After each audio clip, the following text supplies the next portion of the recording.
आज के समय में महाभारत कथा का संदेश देता एक सार्थक प्रसंग जो अंतर्मन को छूता है। महाभारत युद्ध समाप्त हो चुका था। युद्ध भूमि में यत्र तत्र योद्धाओं के फटे वस्त्र, मुकुट, टूटे शस्त्र, टूटे रथों के चक्र, छज्जे आदि बिखरे हुए थे और वायुमंडल में पसरी हुई घोर उदासी।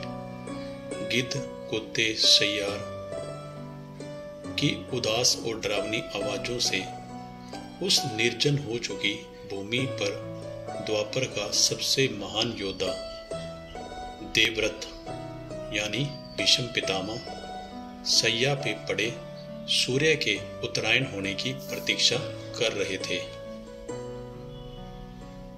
तभी उनके कानों में एक परिचित ध्वनि शहद घोलती हुई पहुंची।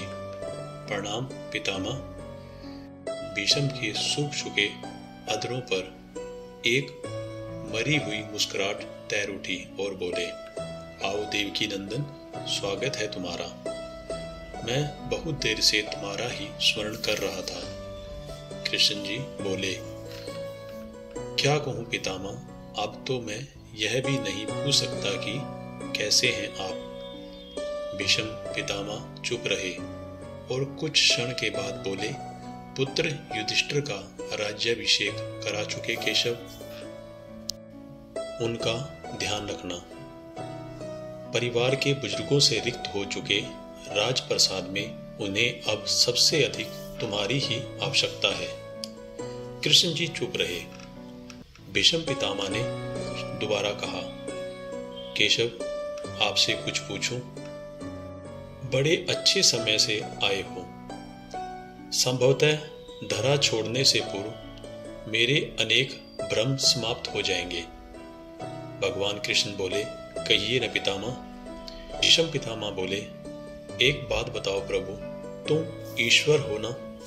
कृष्ण जी ने बीच में ही टोका। बोले, नहीं पितामह, मैं ईश्वर नहीं हूं। मैं आपका पौत्र हूं पितामह, ईश्वर नहीं। भीष्म उस घोर पीड़ा में भी ठाका लगाकर हंस पड़े। बोले, अपने जीवन का स्वयं कभी आकलन नहीं कर पाया कृष्ण, सो नहीं जानता कि अच्छा रहा या बुरा, पर अब तो इस धरा से जा रहा हूं कन्हैया, अब तो ठगना छोड़ दे रे। कृष्ण जी जाने क्यों भीष्म के पास सरक आए और उनका हाथ पकड़कर बोले, कहिए पितामह। भीष्म पितामह बोले, एक बात बताओ कन्हैया, इस युद्ध में जो हुआ वो ठीक था क्या? कृष्ण जी बोले, पितामह, किसकी ओर से? पांडवों की ओर से या कौरवों की ओर से? भीष्म पितामह बोले, कौरवों के कृतज्ञों का तो मैं चर्चा नहीं करूंगा, क्योंकि अब उसका कोई अर्थ नहीं रहा कन्हैया, पर क्या पांडवों की ओर से जो हुआ वो सही था? आचार्य द्रोण का वध, दुर्योधन की जंघा के नीचे प्रहार, दुशासन की छाती का चीरा जाना, जयद्रथ और द्रोणाचार्य के साथ जो छल हुआ, निहत्थे कर्ण का वध, सब ठीक था क्या? यह सब उचित था क्या? कृष्ण जी बोले, इसका उत्तर मैं कैसे दे सकता हूं पितामह? इसका उत्तर तो उन्हें देना चाहिए जिन्होंने यह काम किया। इसका उत्तर दे दुर्योधन, दुशासन का वध करने वाले भीम, उत्तर दे कर्ण और जयद्रथ का वध करने वाले अर्जुन। मैं तो इस युद्ध में कहीं था ही नहीं पितामह। पितामह बोले, अभी भी छलना नहीं छोड़ोगे कृष्ण? अरे विश्व भले कहता रहे कि महाभारत को अर्जुन और भीम ने जीता है, पर मैं जानता हूं कन्हैया कि यह सब तुम्हारी और केवल तुम्हारी विजय है। मैं तो उत्तर तुम ही से पूछूंगा कृष्ण। कृष्ण जी बोले, तो सुनिए पितामह, कुछ बुरा नहीं हुआ, कुछ अनैतिक नहीं हुआ, वही हुआ जो होना चाहिए था। भीष्म पितामह बोले, यह तुम कह रहे हो केशव? मर्यादा पुरुषोत्तम राम का अवतार कृष्ण कह रहा है। यह छल तो किसी युग में हमारे सनातन संस्कारों का अंग नहीं रहा, फिर यह उचित कैसे हो गया केशव? कृष्ण जी बोले, इतिहास से शिक्षा ली जाती है पितामह, पर निर्णय वर्तमान की परिस्थितियों के आधार पर लेने पड़ते हैं। हर युग अपने तर्कों और अपनी आवश्यकताओं के आधार पर अपना नायक चुनता है। राम त्रेता युग के नायक थे, मेरे भाग में द्वापर आया था। हम दोनों का निर्णय एक सा नहीं हो सकता पितामह। पितामह बोले, मैं नहीं समझ पाया कृष्ण, तनिक मुझे समझाओ। भगवान कृष्ण बोले, राम और कृष्ण की परिस्थितियों में बहुत अंतर है पितामह। राम के युग में खलनायक रावण भी शिव भक्त होता था।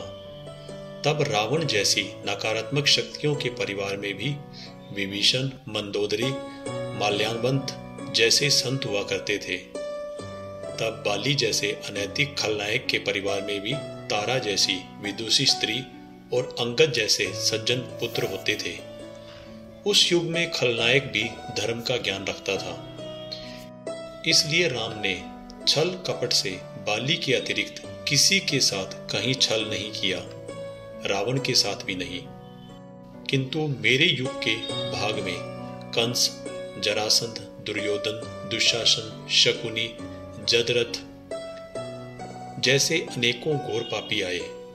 उनकी समाप्ति के लिए हर छल उचित है पितामह। पाप का अंत आवश्यक है पितामह, वह चाहे जिस विधि से हो। पितामह बोले, तो क्या तुम्हारे इस निर्णय से गलत परंपराएं नहीं प्रारंभ होंगी केशव?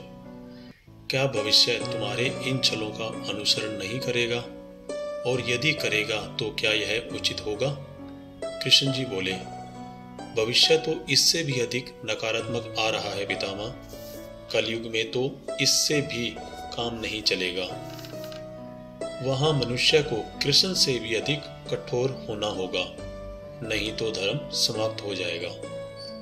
जब क्रूर और अनैतिक शक्तियां सत्य एवं धर्म का समूल नाश करने के लिए आक्रमण कर रही हो, तो नैतिकता अर्थहीन हो जाती है पितामह।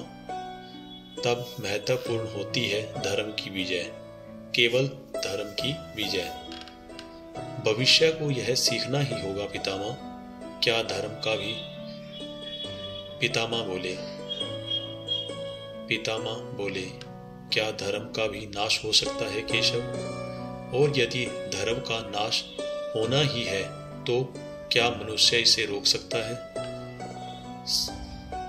कृष्ण जी बोले, सब कुछ ईश्वर के भरोसे छोड़कर बैठना मूर्खता होती है पितामह। ईश्वर स्वयं कुछ नहीं करता, केवल मार्गदर्शन करता है। सब मनुष्य को स्वयं ही करना पड़ता है। आप मुझे भी ईश्वर कहते हैं ना? तो बताइए पितामह, मैंने स्वयं इस युद्ध में कुछ किया क्या? सब कुछ पांडवों ने ही किया था। यही प्रकृति का संविधान है। युद्ध के पहले दिन ही यही कहा था मैंने अर्जुन से, यही परम सत्य है। भीष्म पितामह अब संतुष्ट लग रहे थे। उनकी आंखें धीरे धीरे बंद होने लगी थी। उन्होंने कहा, चलो कृष्ण, इस धरा पर अंतिम रात्रि है, कल संभवतः चले जाना हो। अपने इस अभागे भक्त पर कृष्ण कृपा करना। कृष्ण ने मन ही मन कुछ कहा और भीष्म पितामह को प्रणाम कर लौट चले। पर युद्ध भूमि में उस डरावने अंधकार में भविष्य को जीवन का सबसे बड़ा सूत्र मिल चुका था।